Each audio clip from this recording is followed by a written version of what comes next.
ओम शांति। आज हम 20/10/1969 की अव्यक्त वाणी रिवाइज करेंगे। मुरली का सार है बिंदु और सिंधु की स्मृति से संपूर्णता। अच्छा, बाबा ने कहा कि आज का संगठन है ज्ञान सूर्य और सितारों का, अर्थात बाबा ज्ञान सूर्य और ज्ञान सितारों से मिलने आए आज। फिर बाबा ने कहा एक में ही सभी बातें आ जाती हैं। एक मतलब यहाँ शिव बाबा की बात हो रही है। एक में ही सभी बातें आ जाती हैं, एक की याद और एक रस अवस्था, एक की ही मत और एक के ही कर्तव्य में मददगार। अगर एक एक बात ही याद रहे तो बहुत ही अपने को आगे बढ़ा सकते हैं। मतलब बाबा ने संसार में विस्तार में जाने के लिए मना किया है। सिर्फ एक बाप की याद में, एक रस अवस्था में, एक बाबा की मत पे चलने में, एक के ही कर्तव्य के मददगार बनने में सभी बातें आ जाती हैं और यही हमें आगे बढ़ाने के लिए निमित्त है। फिर बाबा ने कहा सिर्फ बिंदु और एक, उसके आगे विस्तार में जाने की दरकार नहीं। विस्तार में जाना है तो सिर्फ सर्वस्मृति। बाबा ने साफ साफ कह दिया कि सिर्फ बाबा याद रहे। एक तो मैं आत्मा, दूसरा एक बाबा।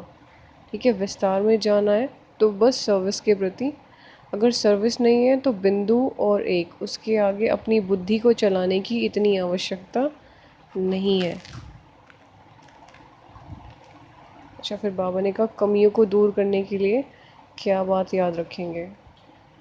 उन्होंने बताया सहज यही बात याद रखना कि मैं बिंदु हूँ और बाप भी बिंदु है। बिंदु और सिंधु यह बाप और बच्चे का परिचय है।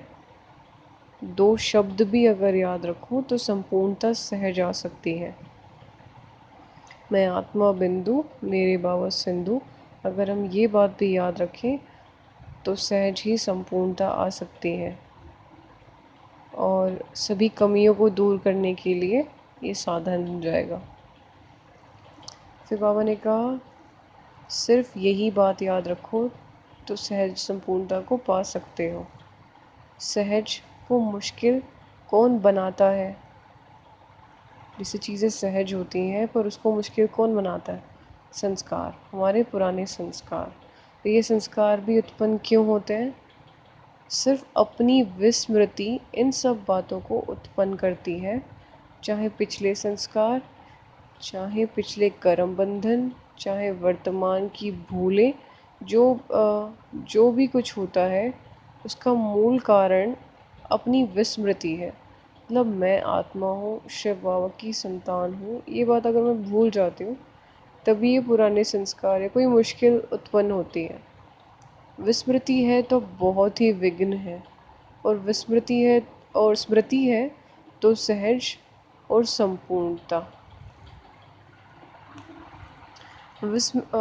स्मृति का सूर्य सदा कायम रखेंगे तो विस्मृति का अंधियारा आ नहीं सकता। इसीलिए बाबा कहते हैं स्मृति स्वरूप होकर रहना है। उसके लिए हमें एक एक चीज़, एक ही बात को बार बार रिविज़न करने की आवश्यकता पड़ती है। जैसे अभी हमें ये तो पता है कि हम आत्मा है, पर उस बात की अनुभूति नहीं है। ज्ञान तो है पर अनुभव नहीं है। विस्मृति हो जाती है कार्य करते वक्त, देभान आ जाता है। तो अगर हम बार बार अपने को ये याद दिलाएं, बीच में ब्रेक कर करके याद दिलाएं कि मैं आत्मा हूँ, देह से अलग हूँ, तो सहज ही हम उस स्थिति का अनुभव सदा काल के लिए कर पाएंगे। अच्छा ठीक है, फिर बाबा ने आगे कहा कि जितना ये अलौकिक बुद्धि की ड्रिल करते रहेंगे उतना ही जो लक्ष्य है बनने का वह बन पाएंगे। अपने लक्ष्य को प्राप्त करने की अच्छा खासा साधन बाबा ने बताया, अलौकिक बुद्धि की ड्रिल। अगर कोई भी आपका लक्ष्य है, जैसे अगर कहें कि आत्माभिमानी बनना है या कोई और चीज़ का अभ्यास यदि कोई कर रहा है, कोई स्थिति को प्राप्त करने चाहते हैं, तो अलौकिक बुद्धि की ड्रिल, अपनी विशेष एक ड्रिल बना लो उस उसी टॉपिक को लेकर के। जैसे अगर हमें आत्माभिमानी बनना है तो बाबा ने यह बताया 1 सेकंड में साकारी से निराकारी बन जाओ। ठीक है, तो ये ड्रिल्स हमें शक्तिशाली बना देती हैं और जो लक्ष्य है बनने का वह हम बन पाएंगे। तो बाबा ने कहा 1 सेकंड में साकारी से निराकारी बन जाओ, ये बाबा ड्रिल करवा रहे थे उस वक्त। जैसे स्थूल शरीर में हाथ पांव झट डायरेक्शन ब्रह्मांड ड्रिल से चलते रहते हैं, वैसे 1 सेकंड में साकारी से निराकारी बनने की प्रैक्टिस है।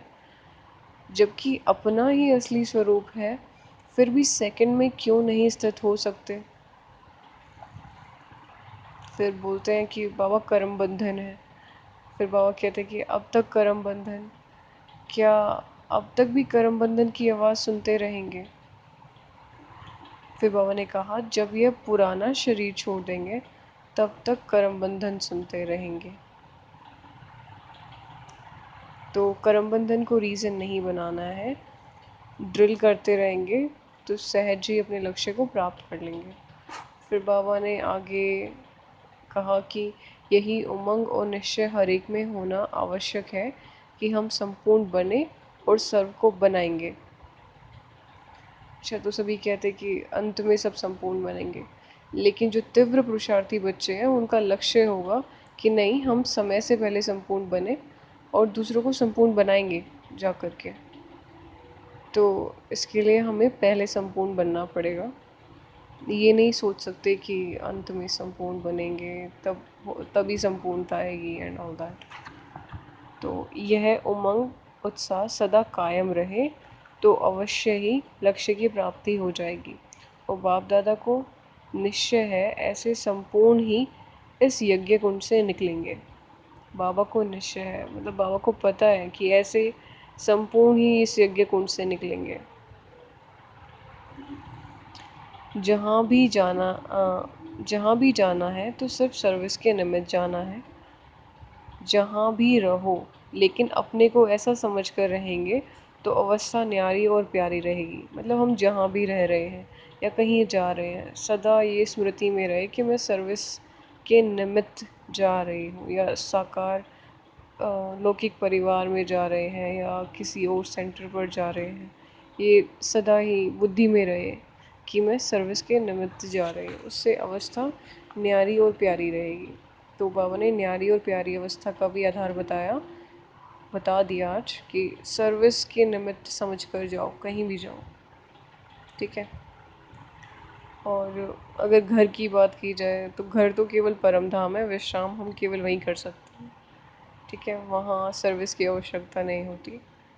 बाकी आप कहीं भी जाएंगे तो ये स्मृति रहे कि मैं सर्विस के निमित्त हूँ। अच्छा, उसके बाद आगे बाबा ने कहा कि अव्यक्त वतन से वर्तमान समय बाप दादा हर एक बच्चे को कौन सा मंत्र देते हैं। वहाँ बाबा मंत्र देते हैं गो soon and come soon, service प्रति जाओ और साथी बन करके जल्दी से आओ और फिर जाओ। ये मंत्र बाबा अव्यक्त वतन से देते हैं। बाबा कह रहे वर्तमान समय बाप दादा हर एक बच्चे को ये मंत्र देते हैं कि गो सून कम सून और साथी बन करके जल्दी आओ और फिर से जाओ। ठीक है। आगे बाबा ने कहा वरदान की बात की है। बाबा ने कहा जब वरदान मिल सकता है तो मेहनत क्यों करता है। हम कई चीज़ों को मेहनत कर कई चीज़ों में हम बहुत ज़्यादा मेहनत कर देते हैं, जबकि उस चीज़ का हमें वरदान मिल सकता है। बाबा से रोज़ हमें वरदान मिलते हैं, रोज़ अलग अलग वरदान बाबा देकर जाते हैं। अगर हम उस वरदान को एक बार रिवाइज़ करें और फिर ये सोचें कि अब तो इस चीज़ का हमें वरदान मिल गया, उस पर विशेष कोई अटेंशन देने की आवश्यकता नहीं है, तो वो वरदान स्वरूप बन जाएगा हमारा। जैसे अगर आपने पहले की पुरानी कहानियों में सुना हो तो जो लोग तपस्या करते थे उन्हें कोई भी देवता साक्षात्कार कराते थे, फिर बोलते थे आपको जो मांगना है आप मांग सकते हैं। तो वो कुछ भी मांग लेते थे कि मुझे इस चीज़ का वरदान चाहिए। ठीक है, और वो देवता उन्हें वो तथास्तु कह करके वरदान दे देते थे। ठीक है, उसके बाद उन्हें इस बात का नशा रहता था और हर कोई को वो ये बात जाकर के बताते थे हमें इस चीज़ का वरदान प्राप्त है। जैसे अगर अग्नि से ना जलने का वरदान प्राप्त था होलिका को, तो वो भी तो हर कोई को, उन्हें कितना नशा था इस बात का कि मुझे अग्नि में समा कर नहीं बैठ कर के भी ना जलने का वरदान प्राप्त है। मतलब इट्स जस्ट एन एग्जाम्पल। लेकिन वरदान का एक नशा होना चाहिए। जैसे आज बाबा ने न्यारेपन का वरदान दिया वाणी में, ठीक है। तो अशरीरी स्थिति का वरदान, बाबा एक वरदान तो रोज़ देते ही हैं। उस चीज़ का अगर हमें नशा हो जाए तो वो हमारा स्वरूप सहज ही बन सकता है, उस पर फिर हमें वर्कआउट करने की ज़रूरत नहीं पड़ेगी, ठीक है। तो जब वरदान मिला है तो मेहनत क्यों करते हो? तो ये बाबा ने इस महावाक्य से बता दिया, जब वरदान मिल जाता है आप लोगों को तो उस पर मेहनत करने की आवश्यकता नहीं होती, ठीक है। ऐसा सैंपल बनना है जो आपको देख दूसरे भी आकर्षित होकर यज्ञ कुंड में स्वाहा हो जाए। तो ये बाबा ने सैंपल बनने की बात की है, ठीक है, कि आपको देखकर दूसरे भी आकर्षित होकर यज्ञ कुंड में स्वाहा हो जाए, ठीक है। आगे बाबा ने कहा आप भी जब किसको देखते हो तो हर एक की तस्वीर से उसकी तदबीर, उसके पुरुषार्थ का जो विशेष गुण है वही देखना है, ठीक है। हर एक के पुरुषार्थ में विशेष गुण ज़रूर होता है, उस गुण को देखना है। बेसिकली हमें हर कोई का एक विशेष गुण चुराना है। जो हमारे आसपास है सब में विशेष गुण होते ही होता है, तो हमें उनके पुरुषार्थ का एक गुण चुराना है। उससे हम तीव्र पुरुषार्थी हो जाएंगे, सहज ही पुरुषार्थ कर पाएंगे, ठीक है। फिर बाबा ने कहा आज विशेष डबल टीका लगा रहे हैं। डबल टीका कौन सा है? यह तो निराकारी, एक तो निराकारी, दूसरा न्यारापन। यह डबल टीका हर एक के मस्तिष्क पर अविनाशी स्थिति कराने के लिए अविनाशी रूप में लगा रहे हैं। तिलक को सुहाग की निशानी कहा जाता है। इस तिलक को सदा कायम रखने की कोशिश करनी है। समझा? बाबा ने अविनाशी डबल टीका लगाया, एक तो न्यारी स्थिति का न्यारापन, दूसरा निराकारी अवस्था। और फिर बाबा ने कहा हर एक यही सोचे कि हम भी नंबर 1 है। अगर हर एक नंबर 1 होंगे तो नंबर 2 कौन आएंगे? बाप की क्लास में कभी भी नंबर नहीं निकल सकते। टीचर भी नंबर 1, स्टूडेंट भी नंबर 1, तो एक एक नंबर 1 बन गए। अच्छा, बाबा की ये भगवान की सभा है, इसमें कोई नंबर 2 नहीं है। यहाँ बाबा नंबर वार की भी बात नहीं कर रहे। बाबा कह रहे सभी बाप के बच्चे नंबर 1, क्योंकि टीचर भी नंबर 1 है तो स्टूडेंट भी सभी नंबर 1 हो गए। अच्छा, ये थी 1969 की अव्यक्तवाणी, जो कि बाबा ने 20 अक्टूबर को बजाई थी। ये शॉर्ट नोट्स के रूप में हमने पढ़ी है, बाकी विस्तार में काफ़ी लंबी है ये। अच्छा, ओम शांति।